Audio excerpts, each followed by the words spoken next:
Well, well, well. Sleeping deep yesterday after the big win over the Clippers, and now he's back. Fritzy found his man. Kobe Bryant, Lakers guard. They got the Rockets coming up tonight. Let me start with that Clippers game. It seemed like a playoff atmosphere to you. What did you think? Yeah, I mean, it had that type of atmosphere. You know, the building was pretty electric. I mean, we've had some physical matchups and confrontations with them this season, so the crowd seemed to be a little into it. But how important are these games as you head into the postseason? Well, I mean, they're important from a seeding standpoint. I don't really think, whatever seed you end up in the Western Conference is going to be a dogfight no matter where you are, whether you're first seed, second seed, third seed, doesn't matter. So I think for us, it's just from the challenge, standpoint of the Clippers. Being talked about as, this being their city now and being their town, this, that, and the other, and the hype that was kind of surrounding the game in the city itself. I think we took that on as more of a challenge than anything else. But I don't know if you use it for motivation. Bird looked for motivation. Jordan did. Tiger does. Sometimes you build it in and say, the media's, loves this guy or this team. How personal do you take it or use it as motivation? The Clippers were the darling in L.A. to start the year. Well, I think as a group, we use that to motivate us. We haven't been in a position of really being an underdog, during our championship runs. And I think last year during this time, we were on a 17-1 stretch. We were just kind of running through the league. So, just kind of being an underdog was a position that we were pretty unfamiliar with. So we kind of used that as fuel. He's Kobe Bryant, Lakers guard, got the Rockets coming up. This schedule and how it's affected you personally. What you thought it would do and what it's done to you. Any different?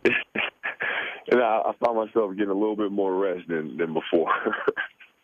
It's funny, man. It's remembering back to when I was 23, 22, whatever. I just bounced back, and all of a sudden the injuries that you have don't linger as long. You know what I mean? And now I find myself constantly taking care of my body and having to watch what I eat and all this stuff. It's pretty crazy.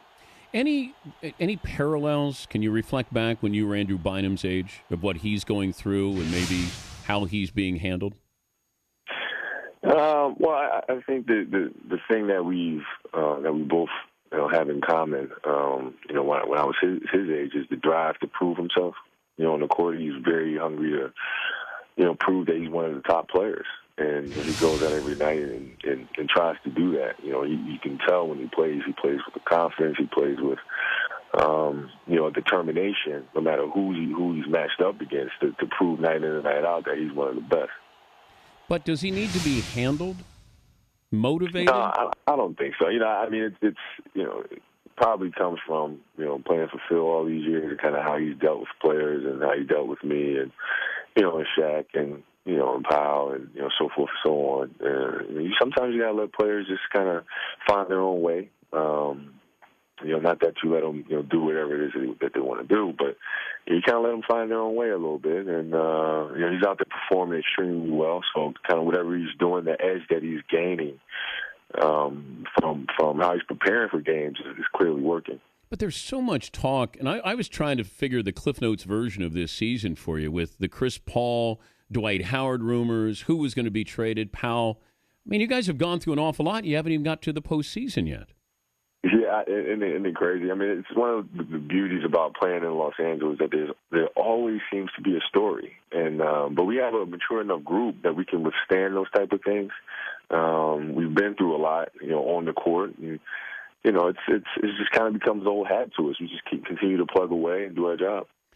Can you laugh at all at any point with the Blake Griffin dunks over Gasol? Would you tease him at all? You have to. You have to. I mean, that's the kind of group that we have. You have to have thick skin, to be in our locker room and play on our team. Because, man, we're going to tease you, we're going to ride you. I mean, we're teasing them during the next time out. What did you say to him? Oh, we're just teasing them, But, it's the important thing. I told the guys, I said, listen, man, it's just 2 points. And, we're going to continue to do our jobs. Yeah, they gained some momentum from it, but it is just 2 points. And I said, Paul, you just go out there and do your job. You're not going to do anything flashy. We all know that, but you're going to go out there, you're going to do your job, you're going to wear them out on the block, and But we're all going TJ after the game, so you might as well just know that right now. Oh, man. I think you should tell him does Gasol mean ladder in Spanish, because I thought that's what Blake was using him for in that game. It was an unreal dunk. I mean, it's just a phenomenal display of athleticism, man. But it is just 2 points at the end of the day. We were wondering this too, though. They seem more style than substance. Is that a fair knock on the Clippers, that there are style points, but they're still just 2 points when you score them? Well, I think they're still trying to find their way. They're still trying to figure out how they're going to play with each other and how they're going to win. Down the stretch, what they're going to be executing. Where guys like the ball on the floor and things of that nature. And those are things that we don't have to do. What did you think when you heard Phil Jackson possibly coaching again? I'm so used to every time there's a coaching vacancy, his name's going to come up no matter what. That's just how it is. I mean, he's could be the greatest coach of all time of any sport. So anytime there's a coaching vacancy, his name has to come up. Could you see him coaching the Knicks? I don't know. I know he's enjoying his retirement. I know he's just kind of kicking back and relaxing right now. I don't, if you ask me right now, it's hard for me to see him back on the sidelines at this point. At what point in your career did you realize you were playing for maybe the greatest coach in basketball history? Oh, we all knew right away. Even when you're the first year that you had him? Oh, sure. I mean, he's the way he handles the group and how he coaches the game is different than any coach I've ever seen. I mean, he coaches philosophies that wind up, they're about basketball, but they're also about life, and it carries over outside the lines, and that's kind of how he teaches the game, is through life. And I've never seen another coach be able to do that. Are we being fair to Mike Brown in his rookie year? Listen, it's a tough spot. It's a tough spot, to be able to come in after, a group that's been raised by Phil. It's a tough spot to be in, man, in this city and in this market. But he has the ambition and he has the drive to want to be able to do it. And he works extremely hard at it. He's open and listening to the group because he understands he has a group that's very experienced and has been through a lot already. So he has a drive to want to prove himself. Who's your MVP? Who gets the vote this year? Oh, man, it's always the usual suspects, man, with Durant and LeBron. And it's, the way that they've been playing has been phenomenal. Durant down there in OKC, what they've been doing is pretty impressive for a young team. Yeah, but you got Westbrook, who might get some votes, too. Yeah, Westbrook's, man, he's got a lot of engine in him. Well, what was your quote? Got a lot of engine. After you played him, we had problems with him, or he's a problem, I think was your quote. Yeah, that big, that fast, and he does not stop. Are you a Dodger fan?